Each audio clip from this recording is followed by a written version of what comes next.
right, so first thing first, I appreciate you dropping in with us. This is definitely dope right here. I seen you move around, so before we move too far, first off, I want to introduce everybody to Troy, aka Mr. Hollywood. Jack of all trades, do a little bit of everything. So if you can, give us a little bit of background on who you are and what you do. Okay, I'm Troy Hughes. I'm from Richmond, Virginia. I'm a clothing manufacturer. I own my own clothing line as well. I also do landscaping, and I do a little modeling and acting as well. You just named like 5 things, bro. Yeah, that's all I Like remember on top though. Yeah, definitely. Yeah. And then there's more to it. Yeah, I'm sure. yeah, Okay. definitely. That's what it is. So, clothing line. What's the name of the clothing line? Pursue Eden. Okay. How long you been running with that? It go on in December. It'll be 2 years. Okay. Yeah. What got you started with the clothing line?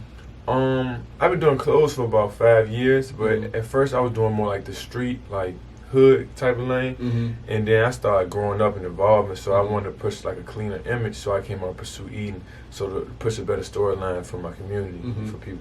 Well, that's a smart thing, because just by starting it in the hood or really starting it at home, we don't even want to neglect the hood and put any type of negative stereotype. Definitely. But starting it off at home pretty much brings your base with you as you grow. Definitely. So they remember you back from the original the Gildian t-shirts and then the regular screen print. Definitely.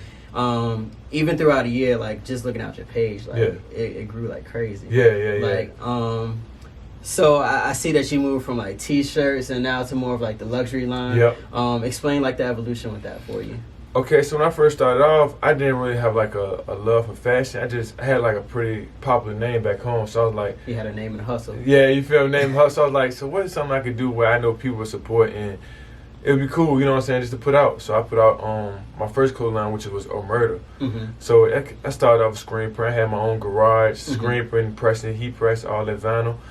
Then I started getting more into it. I'm like, and I started changing it. Like I'm like, I don't really want to push this image that I was pushing at first. Cause I realized people that was going up under me, the routes they were taking, things that was happening, like you know, jail. You don't want your name associated with that. Yeah, not even. I don't even want them to go down that line. You know what I'm saying? Because I don't want to go down that line as well. So I wouldn't want to lead them down the wrong line as well. That's a fact. So then I was like I need to do a more cleaner image that make them want to dress cleaner and possibly pursue another life. So that's why I came up with Pursue Eden. Okay.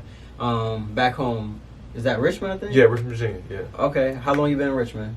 My whole life. Whole life. Yeah, still in Richmond? Yeah, still in Richmond, yeah. That's the best. Yeah, I love Richmond, man. Yeah. You don't see long term, let's say 5-10 years from now. Yeah.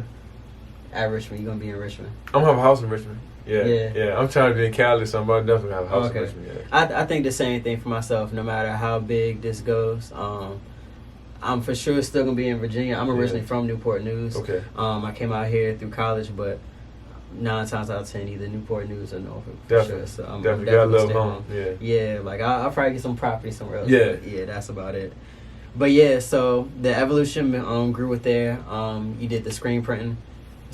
How was that doing the screen printing up until what you're doing now? Was that hard to learn that? Like I'll get the pack. Now I'll go get somebody else to get it done that way. Like see, with the screen print thing, it was like I learned things quickly, so it wasn't hard. It just I was beating myself in the head, honestly. So I get an order, I run to Walmart, buy some t-shirts, then go ahead and press it up. You know what I'm saying? So I be probably like $10, but when you include gas and all the other stuff, it's like you breaking even for real. You're not really seeing your true profit. You know what I'm saying? One thing that I'm learning and one thing that I do, like I'll get my shirts in bulk, and then I'll go take it to the man and get them done like that. So anything I do, I at least do a dozen. I bare bottom and then do it from there to move up. So so now that you graduate from the screen printing, like I remember. How did the evolution happen? Yeah, you took that to another level. I thought, So it's like I'm one of the people that like to ask a lot of questions and stuff. So I was playing, I played flag football back home, like kind of like professionally flag football. And so one of my homeboys on my team, he has jerseys made. So I was trying to get jerseys made for my team. So he ended up giving me a vendor who was overseas. So then I just started talking to the vendor more. We built a relationship through orders.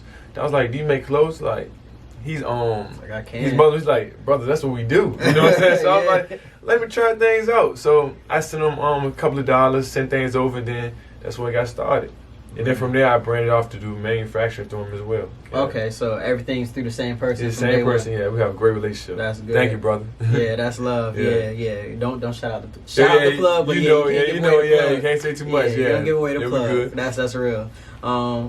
But that's really good that you got a manufacturer and a vendor from there, and then y'all built a relationship. So as you grow, he's gonna grow with you, and he's gonna give you that same level of respect. Definitely, in pockets, and then he's gonna respect that fact that you're growing because you're gonna get more product through. Definitely. Always pay him first. Don't play your plug money. That's Always what it is. first. If anybody come up short, we gonna take that. Yeah, on the head. straight up. That's what it is. So what do you think is the hardest lesson that you learned as far as your clothing? The variables and sizes between men and women and stuff. So like cuts is way different. So I went through a lot of trial and errors with clothes. So at home, you ask anybody that's really close to me, I have about probably $6 worth of trial and error cuts, trying to see what the best fit and stuff. So it took about 3 months to get that perfect fit and look, because everywhere is so different. Like Europeans cut smaller, Americans we cut a little bigger. So you know what I'm saying. So you gotta go through the changes with that. So that's pretty much the biggest thing. I try to go with the European cut. Obviously, I'm yeah, so, fit it, like I always like the slim ankle, that type of thing, and then the wrist has to fit proper. Definitely. So even if it's baggy through here, you can still make it kind of work with the jeans look, and everything. So but that's dope that you do that. So outside of clothing, or before we get outside of clothing, I seen you actually partner with a few people that I know as well on the ground. So, Kashawn and and Jeremiah too. Yeah, definitely. They're my boys though from Nova State, NSU alumni. You know how we do. Exactly. That's a good relationship. Shout out to both of them. They both doing some big things. Definitely appreciate y'all boys. Yeah. Kashawn's killing it right now. Photography and videography. Like, definitely though. Man. I need help with some suits. He supposed to be my stylist for real. He playing though. See, I try to do my little model thing too. Like both of them, Jeremiah, he's doing his thing right now as far as modeling too. Like I think the biggest thing for all of us is if you just stay the course and just keep tapping in. Like I see big things happen for both of them. They just got to just keep their head on the ground with that. Definitely. And the crazy thing about that, with that photo shoot, I just happened to be in Atlanta, and then they had like a singing tour that was going on. So I just seen it was Atlanta. I just hit them up, and my boys, they pulled up on me ASAP. So we was riding around Atlanta all day. So I peeped that, like, because I follow what they got going on too. So I know that those doing their thing with the choir. Then when I looked up your page and I was like, this is the same brand that Bro's modeling. Yeah. So that's tough. Yeah, so, definitely though. So you was moving around Atlanta at the time? Yeah. Okay. Like Atlanta, like my second home. I love Atlanta. How often you back in Atlanta? Like in the past years, like I've been more grounded here now since I've been building up businesses. But like back in my early 20s, I was there like maybe every 2 weeks. Now I stay there for a week. I was even supposed to be in school sometimes, and now I tell my professor I'm sick of something. I'll be there for about a week. Just. You driving or you flying? Yeah, I drive. Yeah. Man, I gotta see it all though. I gotta see it all in there. I might stop in North Carolina for a while. Nah, put me on a flight. Okay, I respect that. Let me knock out. Like give me 4 hours in the car. That's probably my max. That's it. Maybe 5. Okay, that ain't bad. I drive to Florida now. I like seeing everything, making stops. You know. I respect it though. Yeah. So outside of that, that's one business down right there. Okay. We kind of tackled too because the modeling as well. So I seen you with a few gigs too. How did you tap into the modeling? How did that come about? I have a lot of cousins that's like into like the entertainment world. Like a couple of my cousins do hair for like Angela Bassett and stuff as well. So they always told me like pursue it as a child because looks, you know what I'm saying. But and I got this nice smile and stuff. So I never really took it serious though because I was, like the narrative on that. You know what I'm saying? I feel you. So so as I got older, I started embracing it more and got a couple of gigs. Like on the city bus back home, I'm on most of the city buses back home. Word. My picture, Word. So that really got me to it. Is that Atlanta or that's Richmond still? They're from Richmond, but they live in New York. Okay, bet. So you kind of got your fingers a little bit everywhere. Yeah, definitely. That's definitely what's up. So we got the brand, we got the photography and modeling.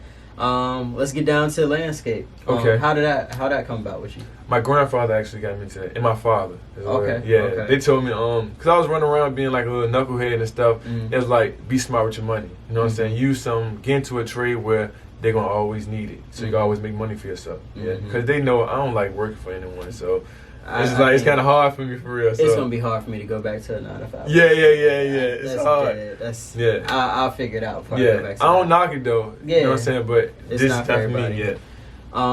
So the landscape, I definitely respect that. So a little backstory on that for me. Probably about a year or two when we moved into our house. We're in our first house right now. I know I look like I'm like 17 because I'm just small stature. But some kids came by on their bike. They was like, that's your car? I'm like, yeah, little homie, that's my car. I'm like, man, you got money? You know how kids like, I got a few dollars. Like, I bought the car. They're like, okay, well, how much money it costs to get a car like this? I'm like, bro, you got to save up. You're going to get there, long story short.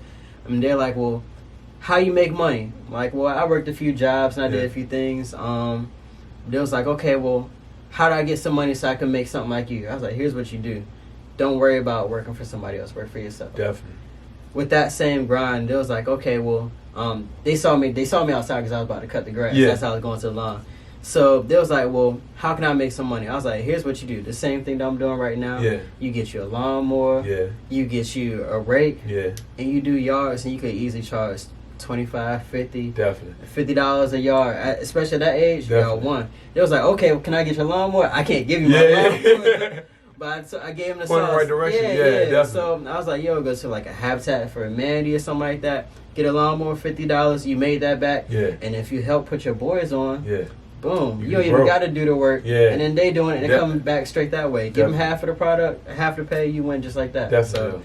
So it's dope to see you do something like that because, number one, that's a needs-based business. Definitely. Everybody wants their yard done. And a lot of people, like, it's a job that we all can do, but everybody's not going to take the time. People be lazy, though. And then even on top of that, there's older people and whatnot, too.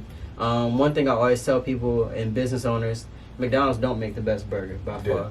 But the fact is that it's convenience. That's why people are willing to pay $3, $5 for a burger where you put your head together, you can make you something crazy. Red over there, that's $10. You can make a meal, you know what I'm saying, take care of the whole family for $15 and you go to Walmart, get some dogs and whatnot. But that same basis with the lawn care, tell me how that sprouted out with you then. So after my father and grandfather told me I should start that, I went out and bought it. My grandfather actually found me a truck in a trailer for $3,000 total.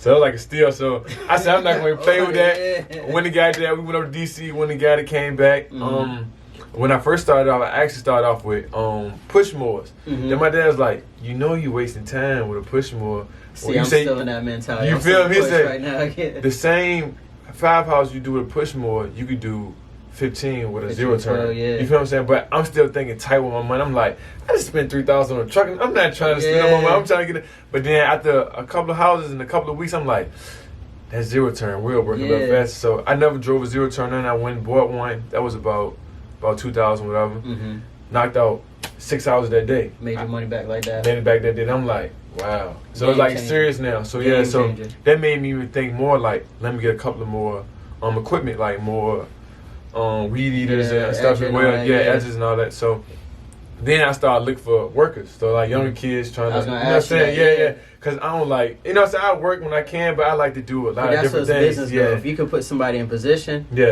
that's the win. Definitely. So you have now younger people working under you. You gave them opportunity. You gave them some money. How did that turn out for you then? It was a trial and error thing as well. I know it's turnover that. Some, they're gonna do a job a little bit. Or some like, yo, you supposed to be at a yard right now. Where you at? So you gotta stay up. You gotta stay on them and stuff because not everybody gonna take it as serious as you do. You know what I'm saying? So it's definitely important about hiring the right people, and more important about finding the wrong people as quick as possible. You know what I'm saying? Because that can run your business into the ground. I saw. I don't know if you follow like Gary Vee. Gary Vee said it's way more important.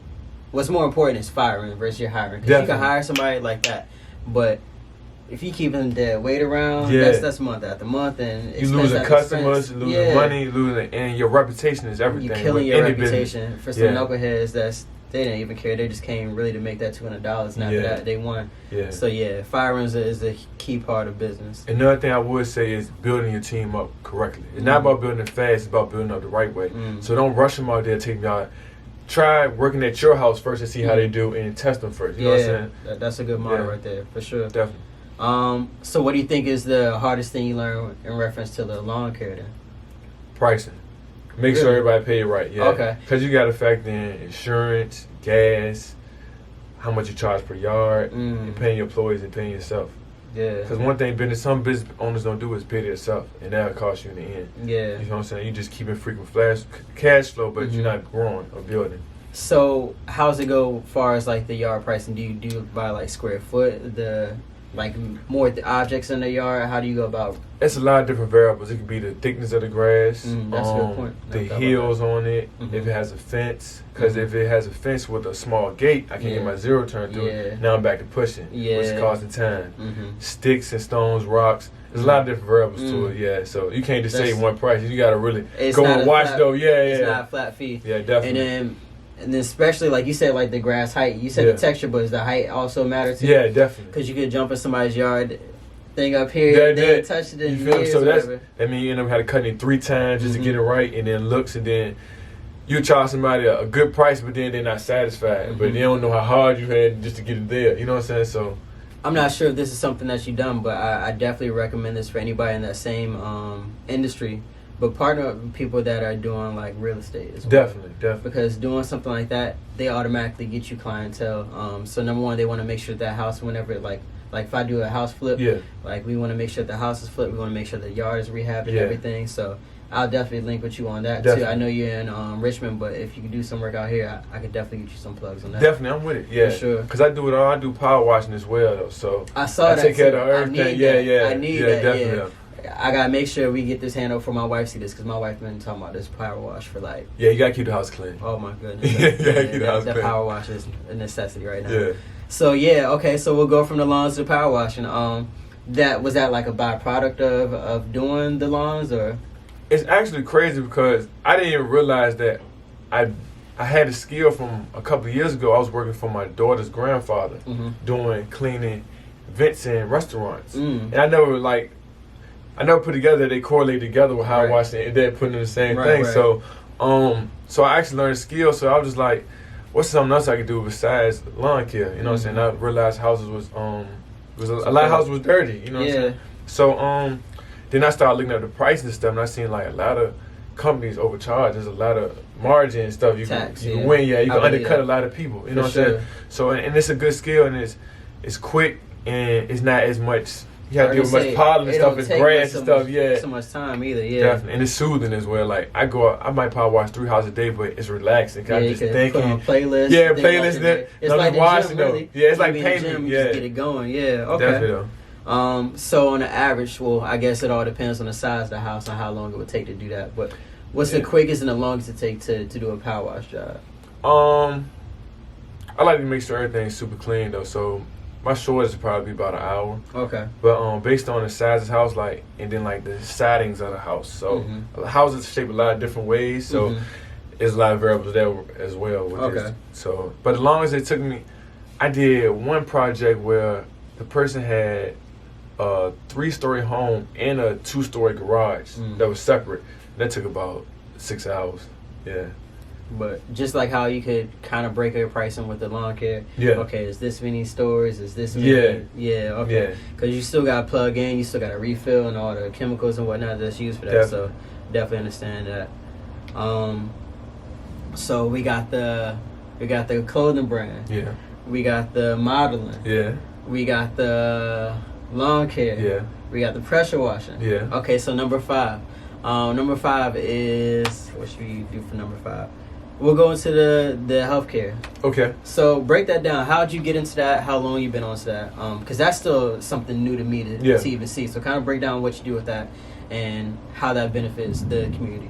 Okay, so when I made Pursue Eden, because everything's like an umbrella in it, and push towards the same narrative of being a better version of yourself. So once I started pushing it towards a better lifestyle, physically, like outside world, I started doing it mentally and spiritually as well. So I started eating different. I became a vegetarian. So that really got me towards the whole transition and everything. Real question. What process did it take? Cold turkey. I'm an Aries, I'm a true Aries, so if I do something, I'm gonna do it all the way to the extreme. It's like I'm either this or that to the extreme. I'm an Aries too, but I don't know if I can. Yeah. I drop pork cold turkey. Yeah. When I say I'm done pork, because it do you bad. Yeah. It do you bad. If you just think about it, you are what they eat too, and definitely. It's like they feed pigs slop, but we don't anything. Country stuff. Yeah, so just cold turkey. Cold turkey. How long you been vegetarian? Actually, I did it for a year straight. I fell off because I was being a lazy vegetarian for real. Okay. So, you be a little, because you could be an unhealthy vegetarian as well if you don't eat the proper nutrients as well. So I got really small. I went from 205 to 183. And, I didn't like the way I was built and stuff. So I was like, how tall are you? I'm 6'2". Yeah, I was going to say about 6'4". Yeah, so it kind of looked kind of weird on me. So I was like, I started eating salmon again. So I started about, in December, I actually got off the vegetarian train. Okay. But now I'm back on now because my energy started to change when I started eating again. Yeah. Sluggish. I started revert back to my old habits as well. It's like everything's connected for real. Yeah. I respect that. So once the vegetarian life, dang, you didn't even go from vegan to vegetarian, but straight to vegetarian. Yeah. Okay. But so once you went into your vegetarian life, break us down from there then. All right, so once I got into vegetarian life, I started learning about more herbal remedies, more herbal things, more about the alkaline world and stuff. So I got more deep involved in learning and stuff and the benefits it can do to your body. So like things like when you first wake up in the morning, drink a warm glass of water. You know what I'm saying, to help your digestive system. A warm cup. Warm cup, yeah. Warm to hot. And then when you think about it, a lot of different cultures do that, like the Asian culture and like the island culture. They drink a lot of spices. Too. Yeah. Yeah. Wow. Yeah. So they drink a lot of hot things and a lot of spices because they help with your digestive system to flow properly and get it out, and then not a lot of build up on it. So I started learning things like that, and then I seen my body start to change, and then I started experiencing more out of body experiences. Like when I go to sleep, I still be thinking a lot, and then I didn't know what it was, and it's called astroplaning.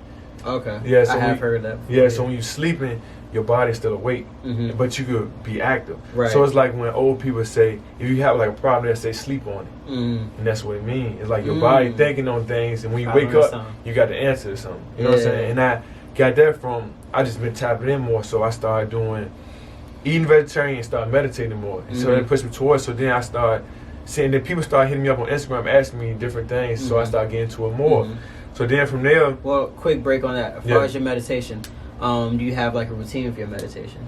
Yes. So when I wake up, I drink my glass of water. I'm in my hot glass of water. Then I go outside. The only thing with the meditation, when it's cold, I don't meditate. That's there. I'm really a heat person, a sun person. So I go outside. I put on 50 meditation songs from iTunes, and then I just put in shuffle and just put in shuffle and go. Yeah. Okay. About how long? It'd be about 40 minutes. Okay. So I do meditation, then I transfer it to yoga. Okay. Yeah, right afterwards. Yeah. How long you been doing yoga? For about a year and a half.